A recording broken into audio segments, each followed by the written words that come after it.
Halo Combat Evolved, the game that started it all. I'm going to go over some of the crazy things that I encountered on my journey of mastery for this game, and I have got quite a list to share with you today. Some of these things you may already know, some of these things you might have never even seen before, but all of these things are interesting to me. So let's get started. Backpack reloading. If you're a fan of CE, you've probably heard this term. Basically, it's used in almost any situation, on any mission, and any kind of run. You have two weapons. So essentially, you take your first weapon, you try to reload it, but you switch it in the middle of the reload, and then you take out your secondary weapon. While you're switching that, the weapon that you just put back in your backpack is now reloading. Essentially, all it is XXY for standard controls. That is double tap action reload and then tap switch weapons. And essentially what is going on is that while you're in the middle of reloading, you switch the weapons. But since you double tapped the X, the game remembers that you attempted to reload even though you switched weapons. So you can get away with always constantly firing at the enemy. Super useful. Infinite reloading. This is a trick that you might not know existed. It's not used very often, but essentially what it is you use a weapon in your inventory and a weapon on the ground, and you infinitely reload the weapon in your inventory. How it works is you double tap action reload, and then you want to hold action reload to pick up whatever weapon is on the ground. You'll drop the weapon you want to have infinite ammo for, and it will continue to reload itself while it's on the ground. Very similar to the backpack reload, except this time your ammo is not consumed. This is the most useful on the mission The Library. Essentially, you just get rockets. On standard controls, it would be stand over whatever weapon you want. Double tap X, and that will initiate the infinite reload. Hold X to pick up whatever weapon is on the ground. Allow the animation to complete itself. Pick back up your rockets, and you will have the same amount of ammo that you started with.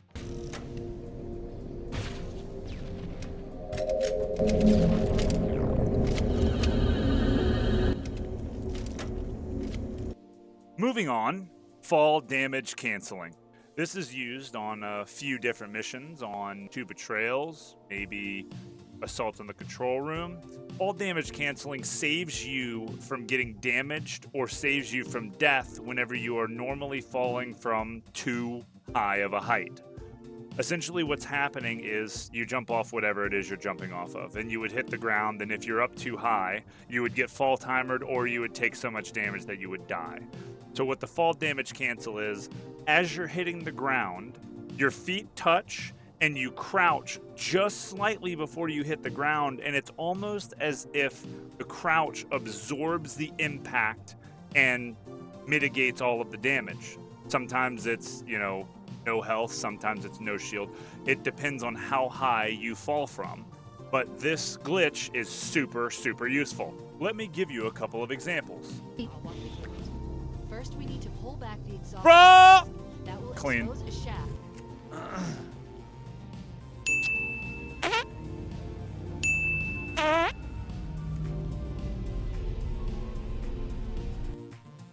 Did you know that when you grab the overshield in Halo Combat Evolved, that you're actually invincible the entire time the OS is charging up? That means that the lower your shields, the longer you can maintain invincibility. This glitch is most commonly seen on Truth and Reconciliation and Silent Cartographer, because we use a bunch of grenades, we line them up in a specific order on the ground, sometimes you would even stick yourself, and you can skip large chunks of these maps. But there's also a little bit more to that. If you fall onto an overshield, for example, there's an option on Silent Cartographer, grabbing that overshield, if you land directly on it, it will cancel all of the damage you would have taken by hitting the ground.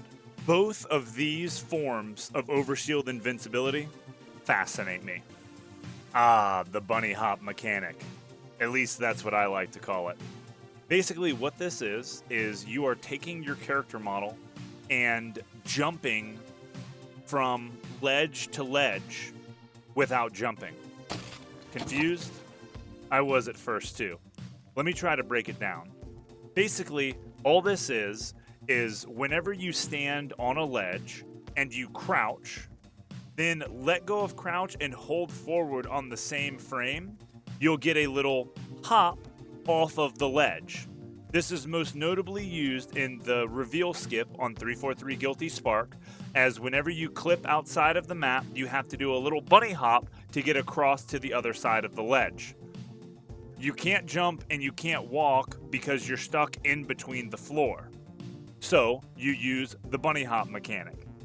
The only other iteration of this that I've found that's useful is on Truth and Reconciliation. If you fail the triple grenade stack for the overshield invincibility, you can do a bunny hop grenade jump off of a couple of crates, and that will get you up to the second floor, which allows you to continue your Deathless run. This backup strat has been very, very useful for me over the course of my CE Deathless grind. The next big boy on my list of tips, tricks, and glitches is the Warthog flip. Most notably seen on Silent Cartographer. Basically, you line up a Warthog on the side of a object, whatever it is, glass or a door, and you flip the Warthog over.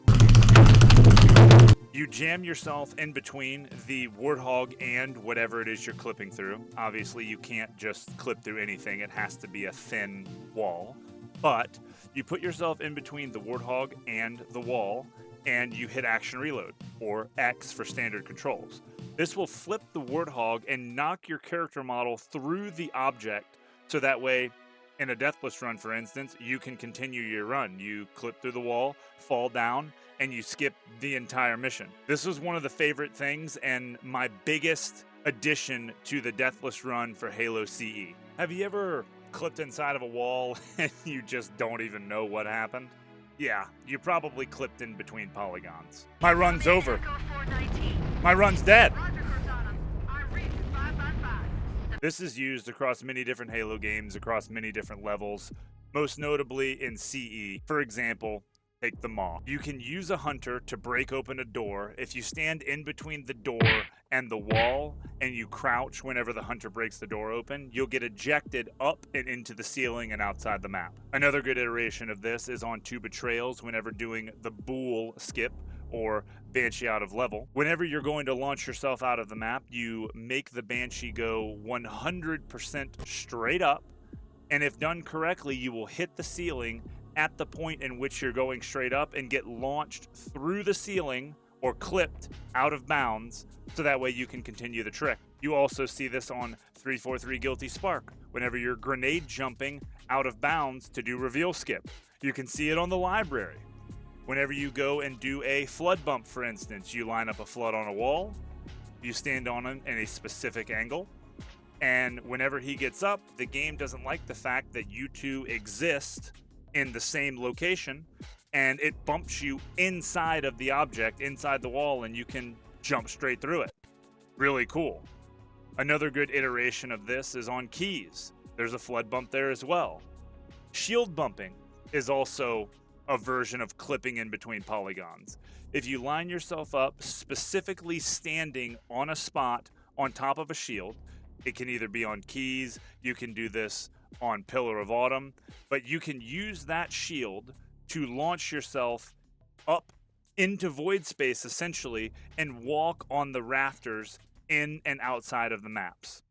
Clipping into polygons redefined the CE speedrun and Deathless run. And now I want to talk a little bit about teleports. I don't have very much experience with this myself, but the trick that comes to mind, or glitch that comes to mind, is most notably on Assault on the Control Room. You use a Banshee, line it up in a specific spot, do a series of melees and movements into the Banshee, and you wedge yourself inside the Banshee almost, and whenever the Banshee lays down and comes to a rest, you get teleported further in the mission. It's almost like the Banshee lays down on you, and instead of killing you, it launches you in the direction that you move, and you just break through every wall on the way to wherever it is you're going. I guess it depends on the angle in which you line it up. But that's just crazy to me how that actually works. It makes me wonder, are the shield bumps actually teleports up into the sky? Or what about belly skip on Truth and Reconciliation whenever you're inside the Wraith and you get launched into the ceiling? Let me know what you guys think in the comments. And into the ceiling he goes. Look at that, dude. Now for the absolute bane of my existence, the instant death glitch in CE. Oh shit, that's bad. Oh my god. Basically what this is, anytime you're in combat with an enemy, if they shoot at the exact same time as you shoot or as an explosion goes off, not only do you receive the damage that you dealt them, but it's amplified times 2. Take this clip for instance. I was on a CE Deathless run on the mission The Library. I get shot with one AR bullet as I am shooting a rocket back at the enemies to take them out. One AR bullet kills me or hits me, then the rocket explodes, and on the exact same frame that another AR shot appears to hit my character model, and I go from 8 blue bars of health down to nothing. 8 blue bars of health and full shield to dead in less than a second. This is not the only iteration that this has happened.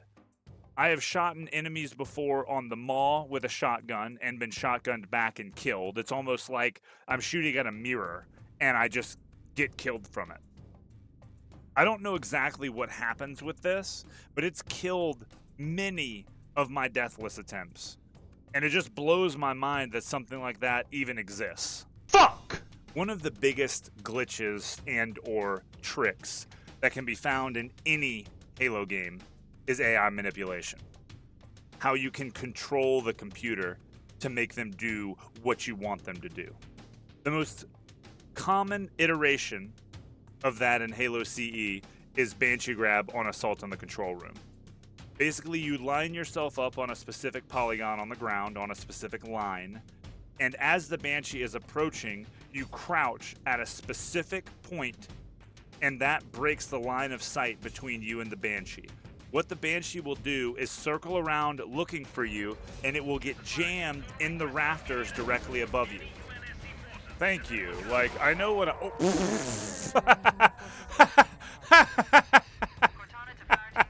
Oh, get fucked, idiot. So as the Banshee's circling around, you follow the Banshee around. Once it gets jammed into those rafters, you hold forward, then right, and that will force the elite, the AI that's in the Banshee, to react to your movement. And if done correctly, it will forcibly eject the elite out of the Banshee, and you can steal his Banshee that was before unobtainable. This is used in many other Halo games and many other situations, and is probably my favorite of all favorites for glitches and tricks. And lastly, the biggest trick in all of CE, Bool. Banshee out of level. As mentioned earlier, this trick uses 2 Banshees to get yourself out of bounds. You line up one to break through the ceiling, you line up the other to get back into from another load zone. Basically, the first one clips you out of bounds and you land on top of the glass panes on the side of the structure. These objects are very skinny and hard to see. Whenever you land on them, you use those to jump across the top of to get to another load zone. You crouch into this load zone to despawn the area of the map where the Banshee is. Then what you have to do is jump back across these panes to get back to the Banshee. The tricky part about this is that there is no easy way to get there. Essentially, you have to line yourself up on these glass panes and jump while maintaining outside of the map. You can't fall back in or you hit the load zone and that brings everything back in bounds. you have to stand on top of these glass panes and jump to a ledge that is about the size of Master Chief's foot, and you have to land on it. If you land too far to the left, you fall back in the map and have to retry.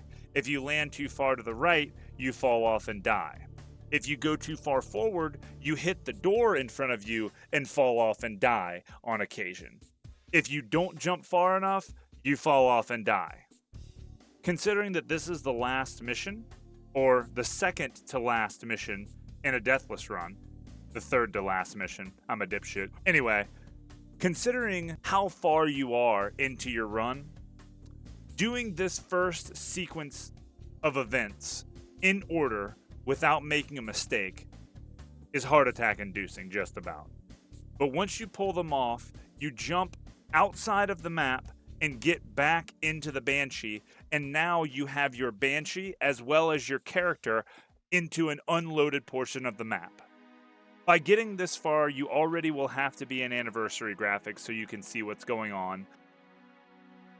Yeah, this skip is not possible on Classic because this is all you see in the original game. Nothing. You need to hit a series of triggers that are lined up on the map. You can't see where they are. You would need to look them up in a modded version of the game to find out exactly where the little squares are, but you have to hit all of them, and you have to hit them all in order. The tricky part is that it's about 15 to 20 load zones in. That's whenever you get to your first identifier. There's a load zone that you activate where you can see an explosion. That's how you know that you've done them all correctly. If you don't see this explosion, you have to go all the way back to the beginning and start them all over again. Once you see that explosion, this is where things get a little tricky. You want to keep your Banshee out of the level, as well as your character out of the level for as long as possible, but in order to continue the run, or level, whatever it is if you're just doing an individual level, you have to hit certain BSP loads, which, just to make that simple, all that does is you clip yourself into a load zone and that loads in the next portion of the map so that you can go back inside the map later on and continue the mission. What you need to do at this point, after you've hit the first sequence of load zones in order, is you have to rest your Banshee up against a solid wall without clipping back into it, because if you clip the wing or you clip yourself or you hit it the wrong way, you just get stuck and you can't get out. You either die or get out and get crushed, or you get out and you have to play the mission normally.